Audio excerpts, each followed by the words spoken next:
আমি আছোঁ মাজুলীৰ জেংৰাইমুখ উচ্চতৰ মাধ্যমিক বিদ্যালয়। এয়া দেখিছে ইয়াৰ ষ্টুডেণ্টবিলাক কি ধুনীয়াকৈ মালা গাঁঠি এয়া গেটত আঁৰি দিছে। এয়া হৈছে মোৰ মা আৰু ডাঙৰ দাদা। আজি এটা ইয়াত বিশেষ অনুষ্ঠান আছে। আপোনালোকক মই এয়া অনুষ্ঠানটো ভিডিঅ'ৰ ওপৰত দেখাবলৈ আগবাঢ়িছোঁ।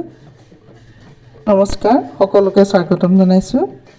ত্ৰিমূৰ্তিৰ উন্মোচক আউনীআটীয় সত্ৰাধিকাৰ ডক্টৰ পীতাম্বৰদেৱ গোস্বামী প্ৰভু প্ৰমুখ্যে সভাত সহযোগিতা কৰিবলৈ অহা বিশিষ্ট ব্যক্তিসকলক জেংৰাইমুখ কলেজৰ সন্মুখৰ পৰা ত্ৰিমূৰ্তি ক্ষেত্ৰলৈ গায়ন বায়ন মিচিং তথা নেপালী বিহু দলে আদৰি অনা দৃশ্যই সকলোৰে মন চুই গৈছিল আৰু মোৰো গানুম শিয়ৰি গৈছিল। এয়া জেংৰাইমুখ উচ্চতৰ মাধ্যমিক বিদ্যালয়ৰ অধ্যক্ষ মহোদয় আৰু ইয়াৰ শিক্ষক শিক্ষয়িত্ৰীসকল এয়া আদৰিবৰ কাৰণে উচ্চতৰ মাধ্যমিক বিদ্যালয়ৰ সন্মুখত ৰখি আছে। এয়া প্ৰভুজনা আহি জেংৰাইমুখ কলেজৰ সন্মুখত উপস্থিত হৈছেহি।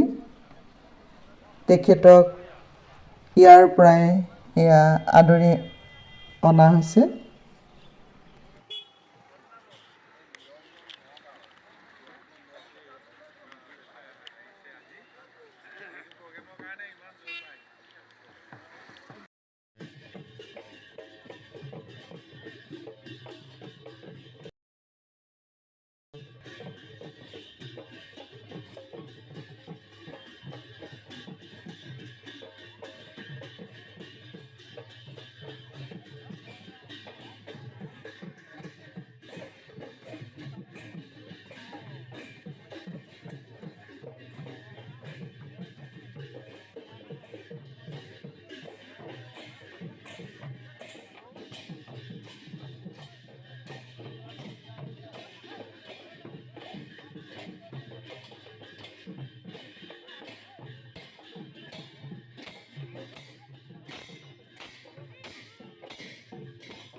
আউনীআটী সত্ৰৰ সত্ৰাধিকাৰ ডক্টৰ পীতাম্বৰদেৱ গোস্বামী প্ৰভুক জেংৰাইমুখ উচ্চতৰ মাধ্যমিক বিদ্যালয়ৰ অধ্যক্ষ মহোদয় আৰু জিতেন দোলাগাখৰিয়াদেৱে এয়া আদৰিছে।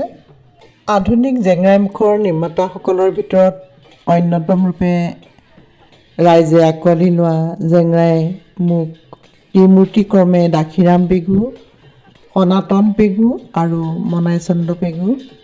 এই তিনিওজনৰে আবক্ষ মূৰ্তি আমাৰ পৰিয়ালৰ ফালৰ পৰা জেংৰাইমুখ উচ্চতৰ মাধ্যমিক বিদ্যালয়ৰ প্ৰাংগণত প্ৰতিষ্ঠা কৰাৰ প্ৰসংগত এই ভিডিঅ'টি যোগে কিছু কথা ক'বলৈ আগবাঢ়িছোঁ। আমাৰ শহুৰ শাহু, খুৰা শহুৰ আৰু মোৰ দেউতাৰ নামত উৎসৰ্গিত এই সেৱাপূৰ্বক কৰ্মখিনি আগুৱাই নিওঁতে যিসকল লোকে খা খবৰ কৰি উৎসাহ প্ৰেৰণা যোগাইছিল সকলোলৈকে ধন্যবাদ জনাইছোঁ। বিদ্যালয় কৰ্তৃপক্ষৰ ওচৰত আমি সদায় ঋণী হৈ ৰ'লোঁ। তেখেতসকললৈও আমাৰ কৃতজ্ঞতা জনাইছোঁ। বন্তি প্ৰজ্বলন, বৰগীত পৰিৱেশন, সভাৰ উদ্বোধন, আদৰণীয় ভাষণ, উদ্দেশ্য ব্যাখ্যা, উন্মোচকৰ ভাষণ, নিৰ্দিষ্ট বক্তাৰ ভাষণ, বিশিষ্ট অতিথিসকলৰ ভাষণ, স্মৃতি গ্ৰন্থ, ত্ৰিমূৰ্তি, জেংৰাইমুখৰ উন্মোচন আদি শিতানসমূহ সুচাৰুৰূপে আগবঢ়াই নিয়া সমস্ত জনলৈ আমাৰ ভক্তিভৰা শ্ৰদ্ধা নিবেদন কৰিছোঁ। আমাৰ প্ৰতি ত্ৰিমূৰ্তি পৰিয়ালবৰ্গৰ লগতে স্থানীয় ৰাইজৰ কিছু লোকে জনোৱা আদৰণি চিৰস্মৰণীয় হৈ ৰ'ব। ভাতৃপ্ৰতিম তুলসী ৰাজখোৱা আৰু কমল দত্তৰ সহায়ৰ বাবে কৃতজ্ঞ হৈ ৰ'লোঁ। গায়ন বায়ন আৰু বিহুৱাদল দুটিৰ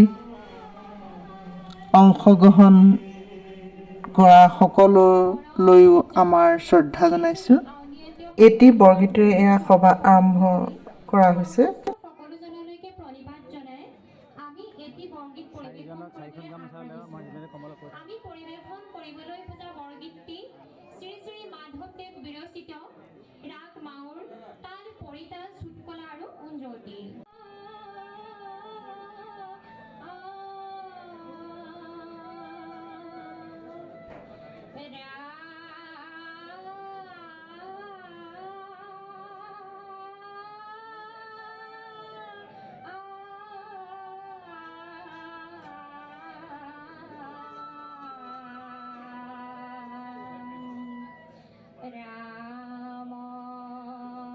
ৰাম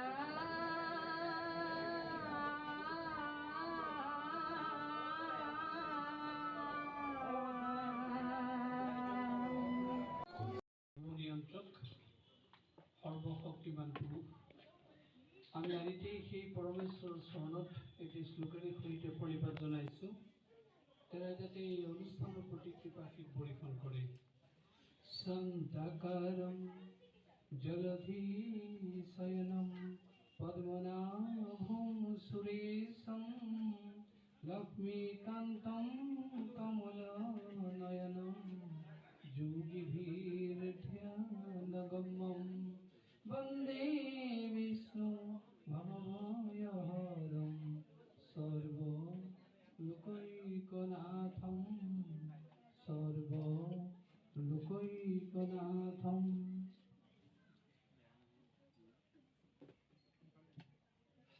জেংলাইমুখৰ পূৰ্বপুৰুষ তিনিজন ব্যক্তিৰ যি আবক্ষ মূৰ্তি আজি ইয়াত প্ৰতিষ্ঠা কৰা হৈছে আৰু সেই উপলক্ষে যি উন্মোচনী সভা আয়োজন কৰা হৈছে, এই সভাৰ মাননীয় সভাপতিদেৱ, ইয়াত উপস্থিত থকা বিশিষ্ট অতিথিসকল আৰু আমাৰ অতি শ্ৰদ্ধাৰ শিক্ষাপ্ৰাণ সংস্কৃতিপ্ৰাণ ৰাইজ, এই আবক্ষ মূৰ্তি দান কৰোঁতা জিতেন গোলাখৰীয়া প্ৰমুখ্যে পৰিয়ালবৰ্গ, ন্যাস সমিতিৰ সদস্যসকল,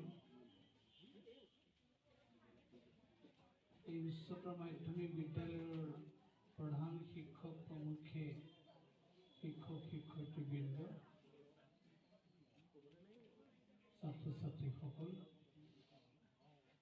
সকলোলৈকে আমাৰ ভক্তিভৰা শ্ৰদ্ধা আমি আগবঢ়াইছোঁ। ছাত্ৰ ছাত্ৰীসকলে মূৰ্তি আবক্ষ মূৰ্তি তাত স্থাপন কৰিছে আৰু শেহতীয়াকৈ ইয়াত তিনিগৰাকী ব্যক্তিৰ আবক্ষ মূৰ্তি স্থাপন কৰিছে।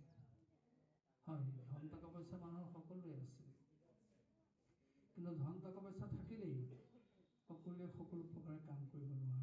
আমি কাম নকৰে বুলি কোৱা নাই, কাম কৰিছে, কিন্তু যিবিলাক সমাজৰ দৃষ্টান্তমূলক আদৰ্শ বা যিবিলাক চকু থৰ থৰকৈ পৰে, তেনেকুৱা কামবিলাক বহুতৰে হয়তো ক্ষেত্ৰত দেখা নাযায়। কিন্তু তাৰ ভিতৰত এনে ব্যক্তি আছে যিসকলে তেনেদৰে কাম কৰি জীৱনত শান্তি পায়, আৰু সেইটো উদাহৰণ দাঙি ধৰিছে জিতেন গোলাখৰীয়াই। হয়, এইটো কথা স্পষ্টকৈ কোৱা হৈছে, ধনানি জীৱিতং চৈব পৰাৰ্থী প্ৰাজ্ঞ সৃজিত সন্নিমিত্তে বৰং ত্যাগো বিনাশে নিয়তে সতি। অৰ্থাৎ মানুহৰ মৃত্যু অৱশ্যম্ভাৱী, এদিনটো মৃত্যু হ'বই, কিন্তু যি মানুহে ধন আৰু জীৱন পৰৰ কাৰণে উৎসৰ্গ কৰে সেইজনক প্ৰাজ্ঞ পুৰুষ বুলি কোৱা হৈছে, প্ৰজ্ঞাৱান পুৰুষ বুলি কোৱা হৈছে। কাৰণ ধনো যাব, জীৱনো যাব, কিন্তু নিজৰ ক্ষেত্ৰতেই ব্যতিব্যস্ত নহৈ সমাজৰ কাৰণে যেতিয়া সেৱা আগবঢ়াব, সেইজন সঁচাকৈ প্ৰাজ্ঞ পুৰুষ ৰূপে বিবেচিত হ'ব। আৰু সেই ভাগ্যৱানৰ কাম কৰিছে জিতেন গোলাখৰীয়াই। আৰু আমি এই চেগতে এই উচ্চতৰ মাধ্যমিক বিদ্যালয়ৰ প্ৰধান শিক্ষক প্ৰমুখ্যে পৰিয়ালবৰ্গ আৰু পৰিচালনা সমিতিৰ সদস্যসকলকো ধন্যবাদ জনাইছোঁ। কাৰণ তেখেতসকলে যদি এই ভূমিকা নিদিলেহেঁতেন দোলাশৰীয়া হয়তো সপোন হৈয়ে থাকিলেহেঁতেন। গতিকে তেখেতসকলে অতি বদান্যতাৰে নিজৰ ভূমি দেখাত আছে যদিও কিন্তু সেই ভূমিকণ এৰি দি এই ত্ৰিমূৰ্তি নামত যিদৰে তেখেতসকলে উৎসৰ্গা কৰিলে তেখেতসকল ধন্যবাদৰ পাত্ৰ আৰু তেখেতসকলকো আমাৰ ফালৰ পৰা আমি কৃতজ্ঞতা নিবেদন কৰিছোঁ। আমি পুনৰ ক'ব খোজোঁ যে অসমীয়া সংস্কৃতি মালাৰ দৰে, যেনেকৈ এডাল মালাত বিভিন্ন ফুল থাকে তেনেকৈ অসমীয়া জাতিও তদ্ৰুপ। মালাডালত বহুত ফুল আছে, কোনপা ফুল ৰঙা, কোনপা ফুল বগা, কোনপা ফুল হালধীয়া, আমি তাৰ পৰিচয় নিদিওঁ। আমি মাত্ৰ কওঁ ফুলৰ সমষ্টি এডাল বৰ্ণাঢ্য মালা। এই যিখন স্মাৰক গ্ৰন্থ এই গ্ৰন্থখন উন্মোচন কৰিব আগবাঢ়িছোঁ। সকলোৱে এতিয়াহে সহযোগিতা কৰিব লাগে।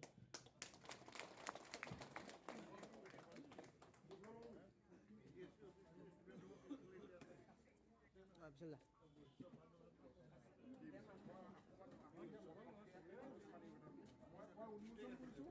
আপোনালোকে যিসকলৰ উৰুলি দিব পৰা ক্ষমতা আছে উৰুলি দিব, নহ'লে হাত চাপৰি আমি উৰুলি কাম কৰি ল'ম।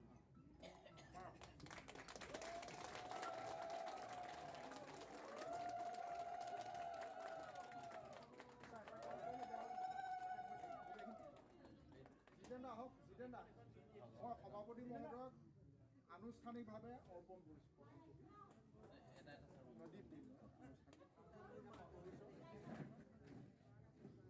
বাকীখিনি তুমি দি দিয়া, সম্পাদক তুমি দি দিয়া, আৰু জিতেন দা কিনি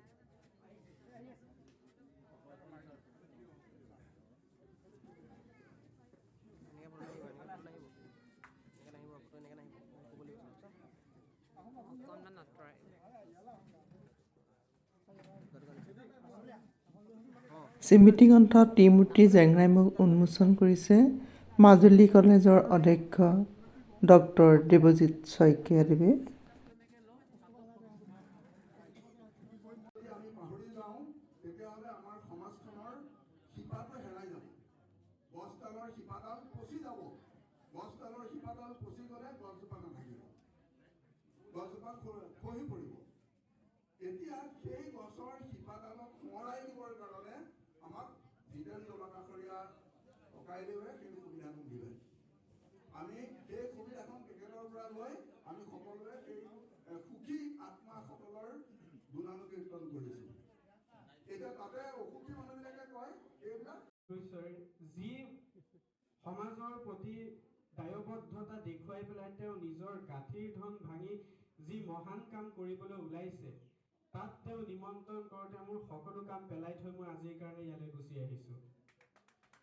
গতিকে সকলো ব্যক্তিয়ে যেতিয়া নিজৰ জীৱনৰ কথা চিন্তা নকৰিব, দহৰ কথা চিন্তা কৰিব, তেতিয়াহ'লে তেওঁলোক সেই দহৰ চিন্তাই সমাজৰ চিন্তা কৰিব। এই সমাজৰ চিন্তাখিনিয়ে আমাৰ সমাজখনক সুস্থিৰ কৰি ৰখাত অৰিহণা যোগাব বা ইন্ধন যোগাব। গতিকে আপোনালোকৰ ওচৰত ইয়াত প্ৰবক্তা বহি আছে, অধ্যক্ষ বহি আছে, তাত মই কথা কৈ থকাটো অযুক্তিকৰ কথা, মই বেছি দীঘলীয়া নকৰোঁ। মাত্ৰ এটাই অনুৰোধ জনাব বিচাৰোঁ, এই তিনিজন নমস্য পেগু ব্যক্তিৰ দৰে আগন্তুক সময়ত এই তিনিত দুগুণ কৰি ছজন, অন্তত যাতে এনেকুৱা ছজন সমাজৰ হকে কাম কৰিব পৰা ব্যক্তি ওলাই, এই সমাজৰে হওক বা আজিৰ সভাখনৰ হওক মূল উদ্দেশ্য সেইটোহে হ'ব লাগে। আমি তেখেতসকলক শ্ৰদ্ধা কৰাৰ অৰ্থটো এইটোৱেই যে আমাৰ উঠি অহা প্ৰজন্মটোৰ মাজতো এই চিন্তা চেতনাৰ উন্মেষ ঘটক। সেই উন্মেষ ঘটাবৰ কাৰণেহে এইখিনি কাৰ্য কৰা হৈছে। আজি কোনো এজন ব্যক্তিয়ে জীৱনৰ যথেষ্ট সময় সমাজৰ কাৰণে দি গ'ল, তেওঁ এই ইহ সংসাৰৰ পৰা পৰলোকলৈ গতি কৰিলে, কিন্তু তাৰ পিছত তেওঁ স্মৃতিচাৰণ কৰিব কোনো নাথাকিল। গতিকে তেওঁ তেনে কাৰ্যখিনি আগন্তুক প্ৰজন্মই কি ভাবে ল'ব বা অনুপ্ৰেৰণা কি ভাবে ল'ব।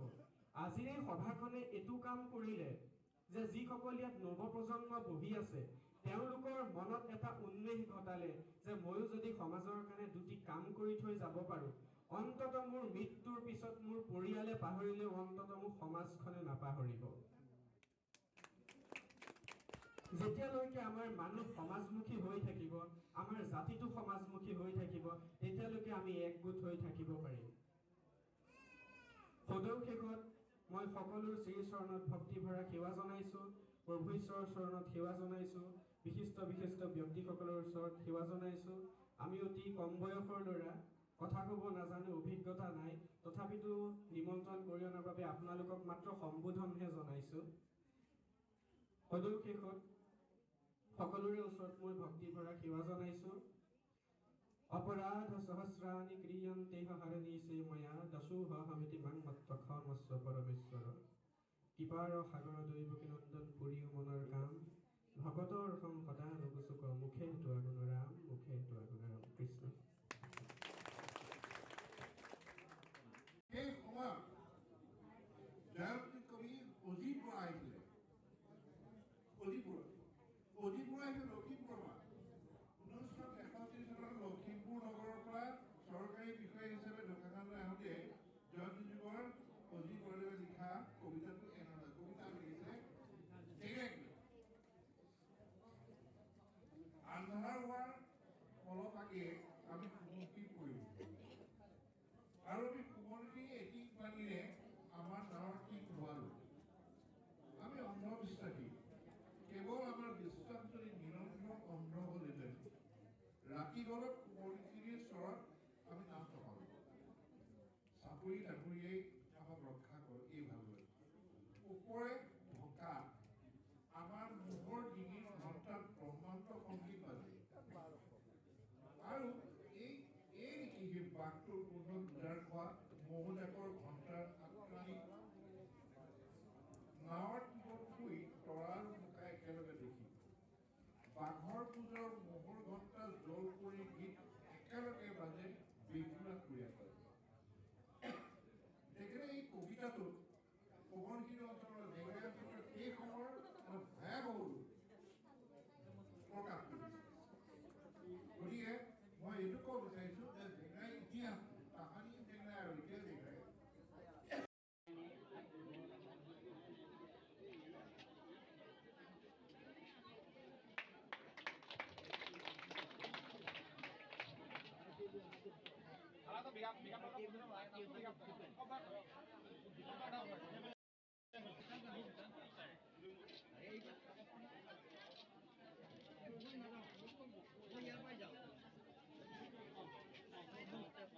এখেত দাখিয়াম পেগুৰ কনিষ্ঠ পুত্ৰ শ্ৰীযুত যোগানন্দ পেগু আৰু আজি পৰিয়ালৰ হৈ সম্বৰ্ধনা জ্ঞাপন কৰা দাখিয়াম পেগু